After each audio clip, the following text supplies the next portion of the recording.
আমাদের কলকাতা ভ্রমণের খাওয়া দাওয়ার পর্বে আপনাদেরকে স্বাগতম। আজকে আমরা আছি হচ্ছে জাকারিয়া স্ট্রিটের বিখ্যাত বোম্বে হোটেলে।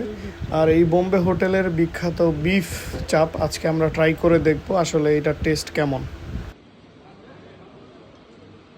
আমরা এখন আছি হচ্ছে জাকারিয়া স্ট্রিটের বোম্বে হোটেলে। আর বোম্বে হোটেলের বিখ্যাত এই সেই বিফ চাপ। আর এইখান থেকে আমরা বিফটা খেয়ে দেখছি। খাবারের মান মোটামুটি মোটামুটি না ভাই, জঘন্য লেভেলের খারাপ। আপনারা আসলে আমাদের মতো যারা বাংলাদেশি ইউটিউবারদের, বেশ কয়েকজন তথাকথিত ইউটিউবারদের রিভিউ দেখে খেতে যাবেন, তারা খুব সাবধানে খাবেন।